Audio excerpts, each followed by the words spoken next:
Hello everyone, this is Jana Gajjar, Assistant Professor at IT Department of LJ Institute of Engineering and Technology.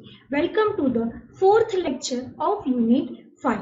In previous lecture, we have discussed about a component level design. Okay, in which we have discussed about a two strategy, that is function oriented and object oriented, and we have discussed in a brief about cohesion and coupling. Okay, so now in today's lecture we are going to learn about a user interface design. Okay, so that is a UI design. Okay, and about the golden rules for designing a user interface. So let's start with the first topic of today's lecture, that is user interface design. Now what do you mean by user interface design? So once you have done with data design, architecture design and component design, now you have to more focus on a user design. Okay, user design means a user point of view. Okay, so how your system look like, so look and feel of your software, that is defined in a user interface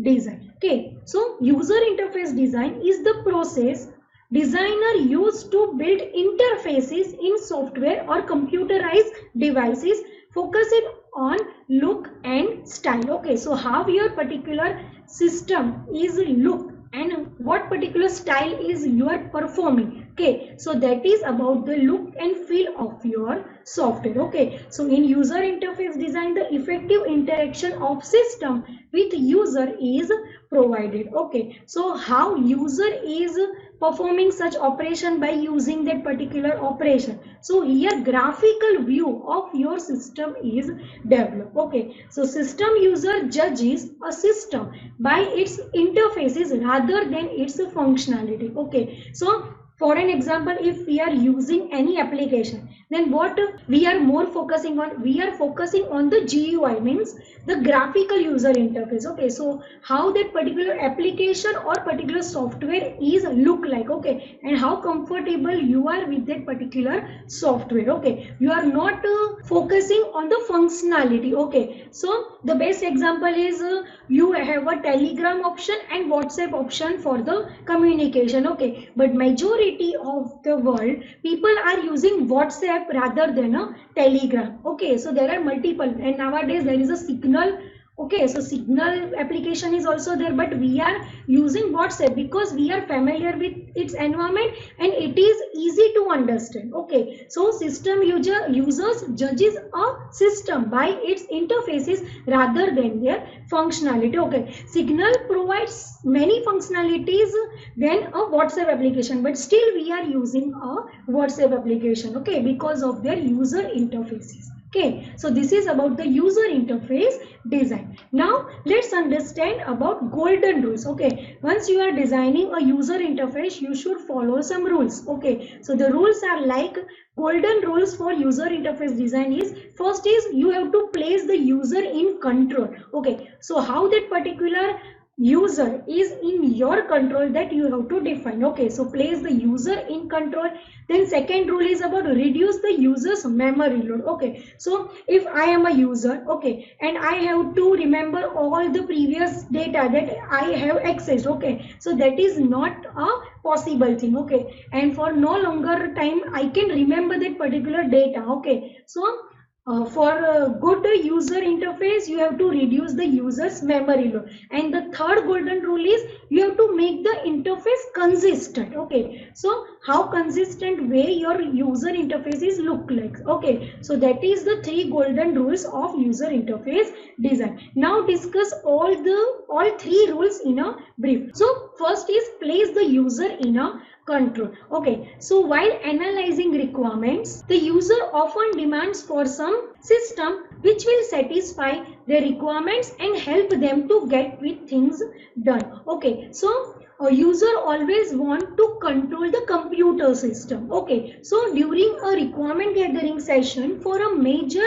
new information system, a key user was asked about. Okay, so user always wants such kind of software that can control by themselves. Okay, and easily. So there are some design principles that allow the user to maintain the control for that particular software, and the principles are like you have to define a interaction modes in such a way that user will be restricted from doing unnecessary action. So interaction mode means in which current mode that particular software is. Okay, so you have to define the interaction mode. Okay, so what is the current mode? Okay, and by that current mode you can able to define that what are the functionality that particular user can access. Okay, so the user will be restricted from doing some unnecessary action. Then the another principle is about the interaction should be flexible. So your system design should be flexible, obviously. Okay, for an example, in Microsoft Office there is a application of Microsoft PowerPoint. Okay, in PowerPoint we can do slideshow, and for changing that particular page you can use any keyboard key or you can just press a mouse button. Okay, so user can easily access any of the things for changing that presentation view. Okay, so this is the flexibility for PowerPoint presentation. So similarly for your software should be interaction in a flexible manner. Okay, then the next principle is about you have to provide the facility of undo or interruption in user interaction. Okay, so we all know that we always made some mistake. Okay, so once we made mistake, there is a functionality of redo and undo. In Microsoft Word and in Microsoft PowerPoint we have an option of Control Z and Control Y. Okay, so if you want to redo or if you want to undo some changes, then you can use by using a undo and redo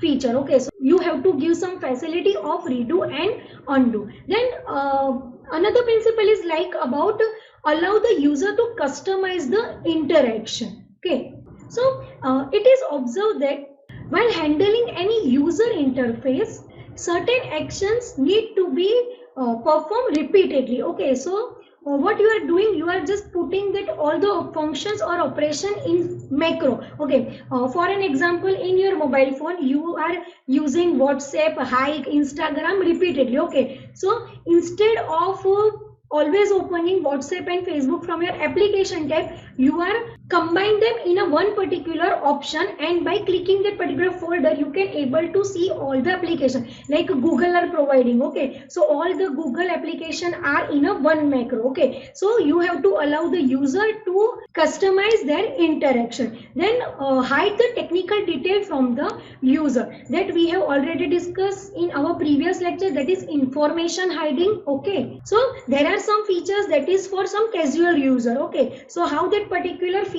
is working, that not the focus of any ordinary user. Okay, so you have to hide some technical detail like what is the kernel, what operating system you are using. Okay, so what is the performance that you are hidden from the user. So you have to hide technical details from the user. And the next principle is about the object appearing on the screen should be interactive with the user. So for an example, if you are clicking any picture in your phone, there is a facility of zoom in and zoom out. Okay, so the objects appearing on the screen should be interactive with the user. Okay, so by using or dragging your fingers out and in, you can able to zoom in and zoom out the photo. Okay, so these are some principle for user interface design. Okay, so this is about the place the user in control. Okay, so by providing this all feature, you can easily control the user. The next golden rule is about reduce the user's memory load. Okay, that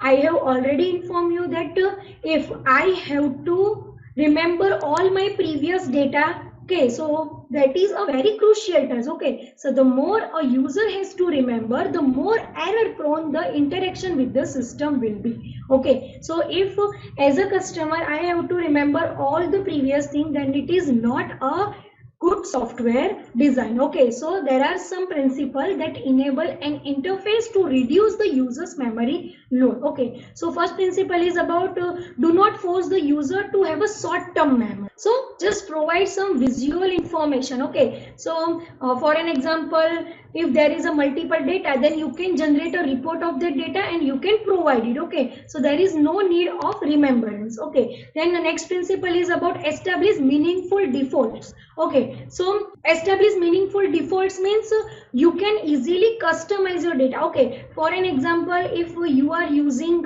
any Excel data, okay, so in the bottom right corner there is a facility of plus and minus that you can minimize and maximize the Excel sheet. Okay, so if you can change the default size by increase or by decrease, you can perform the operation. Okay, so as per your choice you can do the necessary things. Okay, but not this only, there should be a reset option also. Okay, in Google Chrome, if you are doing control plus option, okay, so it will zooming your screen. Okay, but there is a default option, okay, that is 100%. Okay, so if you want to reset your screen resolution, okay, so there is also facility, so you have to establish a meaningful defaults. Okay, so if you are providing some facility like zooming and zoom out, okay, for any Microsoft Word or Paint, okay, then you have to also define a reset option. Okay, then next principle is use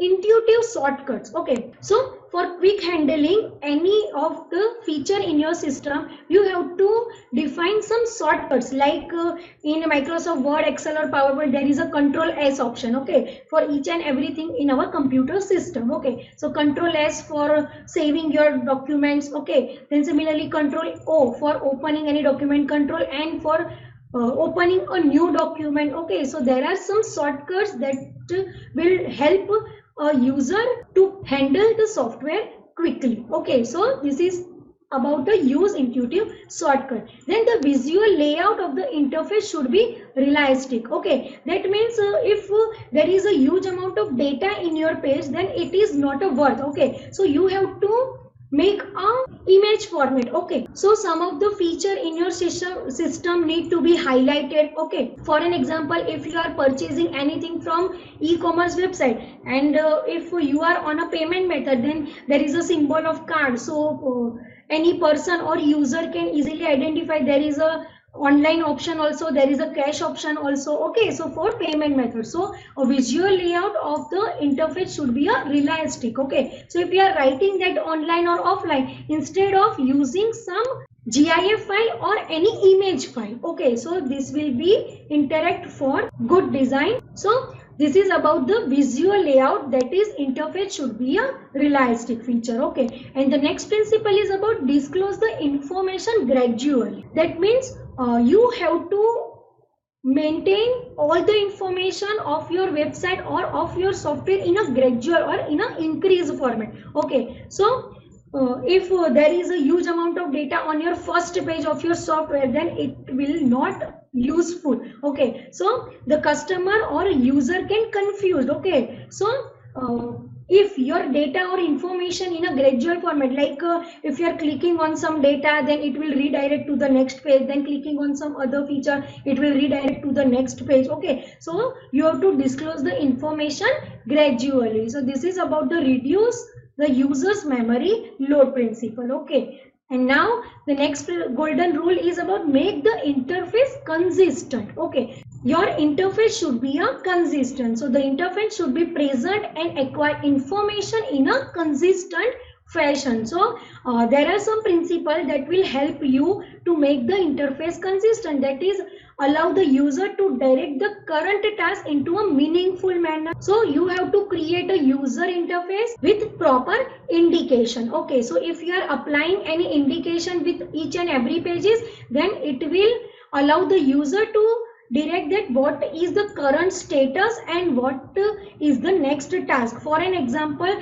in e-commerce website, if you are clicking on any product, okay, so if you are clicking on an add cart, then it will show you in a cart. Okay, so your product is in a cart. Now you have to proceed for the payment method, then address selection, okay, and so on. So by making your interface consistent, the user allow to direct the current task. So what is the current status of that particular operation. Okay, then the next principle is about you have to maintain consistency across a family of product. Okay, so if your software is in a number of modules, then you have to maintain some consistency for each and every module. Like for an example, we have a Microsoft Office software. Microsoft Office family have multiple applications like Microsoft Word, PowerPoint, Excel, and you can see in all of this image, like in Microsoft family, there always be a menu, that is home, insert. Okay, so there are multiple menu tab. Then in the upper side there is a file menu option, then saving button, redo, undo. So there are some shortcuts is given. Okay, so they make the Microsoft Office consistent. Okay, so if you have a family product, then you have to provide some consistency across all the family. Okay, so if you are using any Microsoft product, then you should know about where the menu or where the title bar is there, where are the other features is given. Okay, so this is about the maintain consistency across a family of product. And if certain standards are maintained in previous model of application, then do not change it until and unless it is necessary. Okay, so if some standards that you have already maintained in your previous software, okay, or in your previous model, then there is a no need of changes. Okay, so if it is not necessary, then put it on the same place. Okay, for an example, control S, that is always for a saving of your file or for your document. Okay, so just put that control S for the saving purpose only. Similarly, control N for opening a new document. Okay, so if some standards are maintained, then you are not performing any changes. Okay, so some standards are maintained. Okay, so this is about the make the interface consistent. Now let's discuss about interface design steps. Okay, so we have already learned about what are the golden rules for user interface design. Now what the steps you are following for interface design? So after interface analysis, all the tasks and corresponding actions are identified. The commonly used interface design steps are: first, you have to define during the interface analysis step, define interface objects and corresponding action or operation. Okay, so what are the objects and what operation or action that particular object is performing. Okay, so that is the first step. Then you have to define the major event in the interface. Okay, so what are the major events for your particular interface, that you have to define. Then after, you have to analyze how the interface will look like from a user point of view. Okay, so if I am developing any software, then I have to maintain that how that particular system is look from the user point of view. Okay, so I have to analyze that particular interface, how that particular interface will look like from the user's point of view. And the next step is you have to identify how the user understand the interface with the information provided along with it. Okay, so if you have put that particular button of submit or cancel, then is that particular user is able to understand what is the purpose of submit button, what is the purpose of cancellation button. Okay, so you need to identify how the user interface is understandable by the system user. Okay, so these are some interface design steps. We have already discussed that interface design is in an iterative manner. Okay, so there is a analysis and design process of a user interface that is iterative and can be represented by a spiral model. Okay, so after each and every increment, you are delivering the product to the user. Okay, so here there are 4 tasks that is given. Phase 1, that is user task and environment analysis. Then phase 2 is about interface design. Phase 3 is about implementation, and phase 4 about interface validation. So let's discuss each and every phase in a brief. So the user interface design process is consist of a 4 framework activity. Okay, so first activity is about user, task and environmental analysis. Okay, so here 3 particular operation is performing, that is user, task and environmental analysis. Okay, so the focus is based on the profile of user,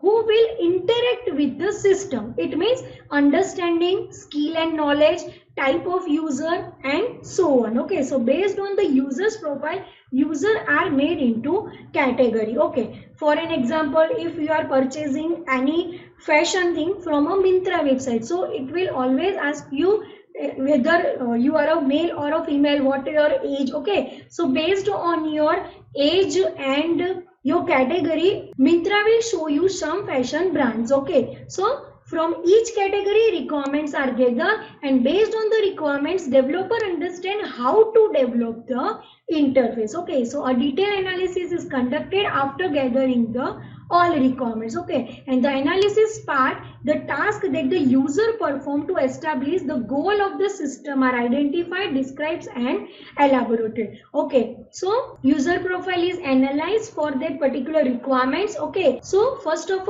all the user profile is analyzed to understand the user requirements. Okay, so this is about the user, task and environmental analysis. Then the next framework activity is interface design. Okay, so interface design is a foundation for the implementation phase. Okay, so the main goal is to define the set of interface objects and actions. Okay, it means control mechanism that enable the user to perform some desired tasks. Okay, and you have to specify the action sequences of tasks and subtasks. Okay, and also called a user scenario. Okay, and the design issues such as response time, command and structure, error handling and help facilities are considered as a design model is refined. Okay, so in interface design you are implementing interface objects and corresponding it task with the other object. Okay, so this is about the interface design activity. Then the next activity is about interface construction and implementation.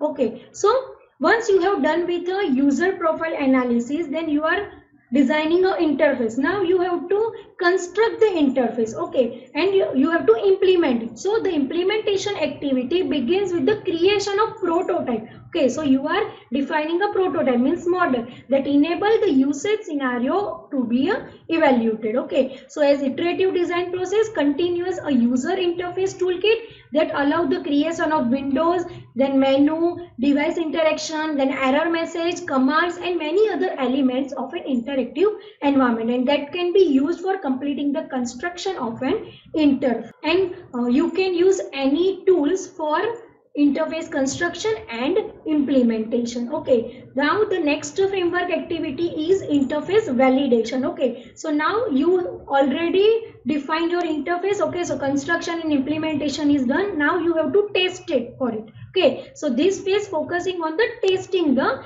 interface. Okay, so interface should be in such a way that it should be able to perform tasks correctly and it should be able to handle a variety of task. Okay, so it should achieve all the users requirement and should be easy to use and easy to learn. Okay, so users should accept the interface as a useful one in their work. Okay, so you have to validate your interface. So this is about the all four phases of user interface design. First is user, task and environmental analysis. Second is interface design, then interface construction and implementation, and interface validation. So that's all for the today's lecture. In today's lecture we have learned about a user interface. So 3 golden rules and a spiral iterative model. Okay, so that's all for the today's lecture. Thank you.